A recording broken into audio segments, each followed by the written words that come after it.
اعوذ بالله من الشیطان الرجیم. بسم الله الرحمن الرحیم. العبد المؤید الرسول المسدد المصطفى الامجد المحمود الاحمد ابی القاسم محمد.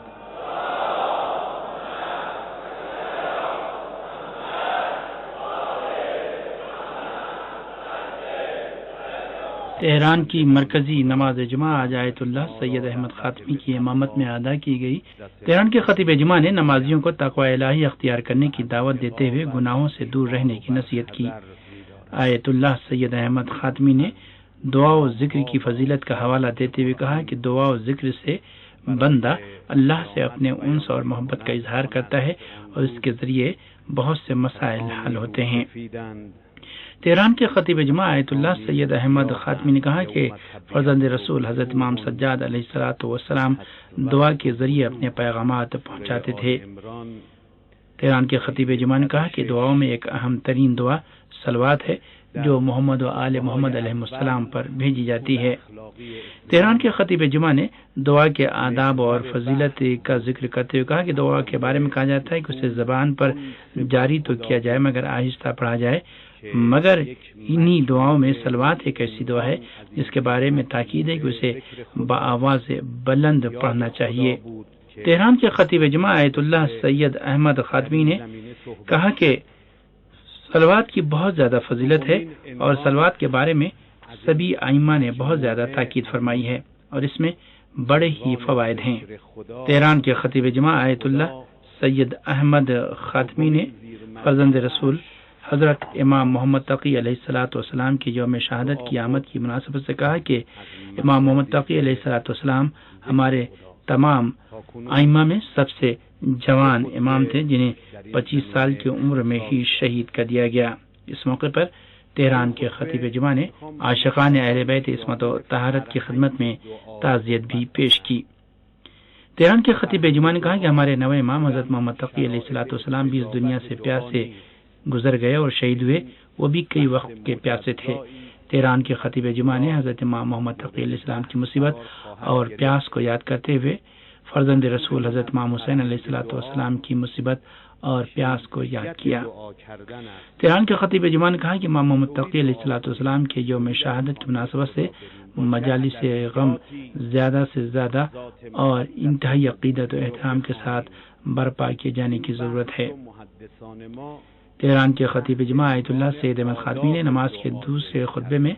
قیامت کے ناموں کا ذکر کرتے ہوئے کہا کہ قیامت کے ناموں میں سے ایک نام یوم ثقیل یا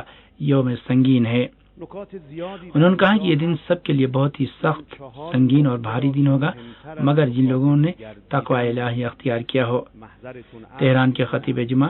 آیت اللہ سید احمد خاتمی نے رہبر انقلاب اسلامی حضرت آیت اللہ العظمی سید علی خامنئی کے حالیہ دورہ قم کا ذکر کرتے ہوئے کہا کہ آپ نے 10 دنوں تک قم میں قیام فرمایا اور بلا شبہ یہ بہت ہی مبارک ایام تھے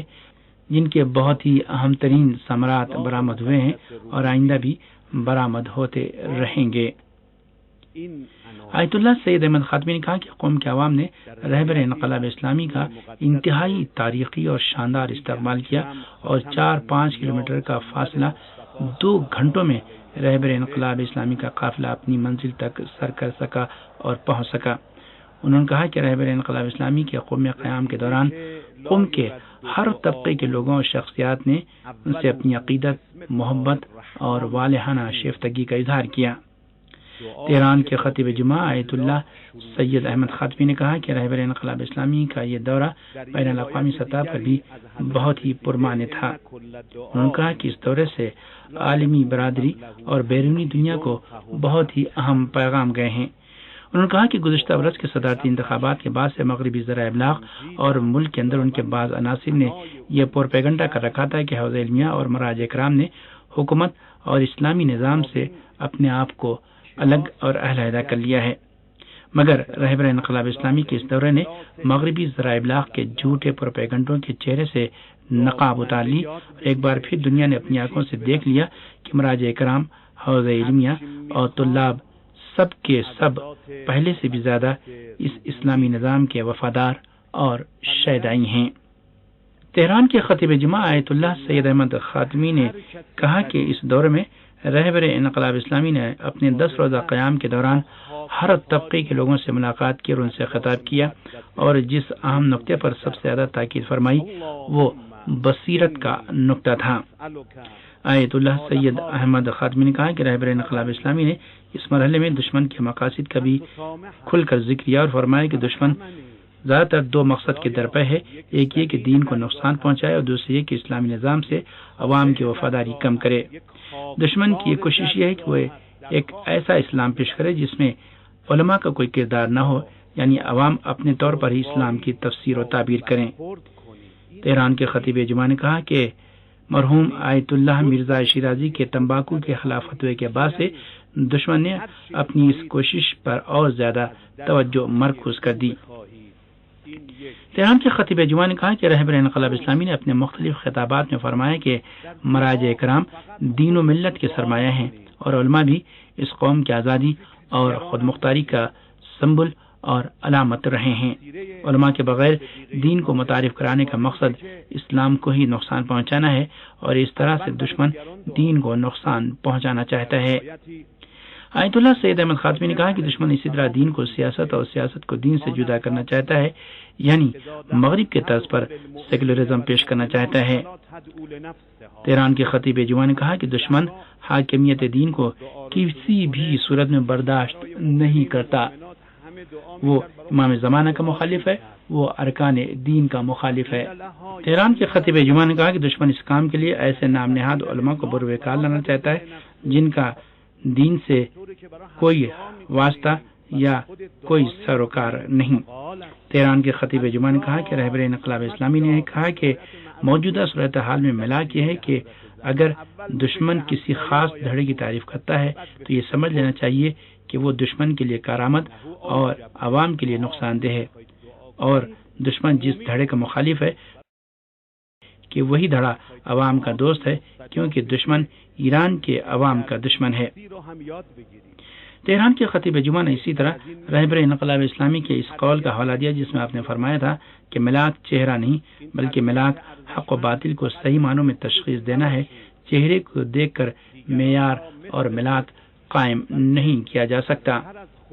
تہران کے خطیب جمعہ آیت اللہ سید احمد خاتمی نے کہا کہ رہبر انقلاب اسلامی نے حوض علمیہ قم کے بارے میں بہت ہی گراں قدر منشور کی نشاندہی کی ہے۔ انہوں نے کہا کہ رہبر انقلاب اسلامی نے دشمن کی سازش کی بھی نشاندہی فرما دی جس میں وہ عوام کو مایوس کرنے کی کوشش کر رہا ہے۔ رہبر انقلاب اسلامی نے اپنے خطابات میں فرمایا تھا کہ عوام کے سامنے ملک کے ترقیاتی عمل کو پیش کرنے اور ترقی و پیش رفت کے سلسلے میں جو کام ہوا ہے اسے بیان کرنے کی ضرورت ہے۔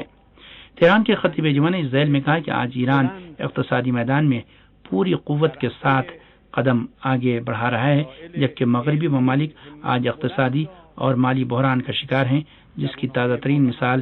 10 دنوں سے جاری فرانس میں عوامی مظاہرے ہیں۔ تہران کے خطیب جمعہ نے ایران میں 4 نومبر یعنی عالمی استکبار کے خلاف جدوجہد کے قومی دن کی مناسبتوں کا حوالہ دیا اور کہا کہ 4 نومبر 1979 کے واقعے کے بعد جس میں ایران کے انقلابی طلبہ نے امریکہ کے جاسوسی کے اڈے پر قبضہ کر لیا تھا، امام خمینی رحمۃ اللہ علیہ نے امریکہ کو شیطان بزرگ کا لقب دیا تھا۔ آیت اللہ سید احمد خاتمی نے کہا کہ اس دن کے بعد ہر سال اور ہر موقع پر ایران کے عوام امریکہ کو ایک شیطان بزرگ کے طور پر ہی دیکھتے ہیں اور اس کی سامراجی سرشت کے تئیں اپنی نفرت و بیزاری کا کھل کر اظہار کرتے ہیں۔ تہران کے خطیب جمعہ نے کہا کہ امریکہ کی سامراجی سرشت آج عراق اور افغانستان میں ہر دور سے زیادہ نمایاں ہو چکی ہے۔ انہوں نے کہا کہ جب تک امریکہ اپنی استکباری سرشت ترک نہیں کرتا اس وقت تک ایران کے ساتھ مذاکرات کا اس کا خواب شرمندہ تعبیر نہیں ہو سکے گا۔ تہران کے خطیب جمعہ آیت اللہ سید احمد خاتمی نے عراق میں ہونے والے حالیہ دہشت گردانہ واقعات کی مذمت کرتے ہوئے کہا کہ اس میں شک نہیں کہ اس طرح کے واقعات منظم سازش کے تحت انجام دیے جا رہے ہیں۔ انہوں نے عراق میں ایک دن کے اندر 22 بم دھماکوں اور اس طرح کے واقعات کا ذمہ دار امریکہ اور علاقے کے بعض عرب حکومتوں کو قرار دیا، کیونکہ امریکہ اور یہ حکومتیں نہیں چاہتی کہ عراق میں امن قائم ہو اور ایک جمہوری حکومت تشکیل پائے۔ انہوں نے کہا کہ ان حکومتوں کو یہ جان لینا چاہیے کہ جو آگ وہ عراق میں بھڑکا رہی ہیں اس کے دھوئیں ان کی آنکھوں میں بھی جائیں گے۔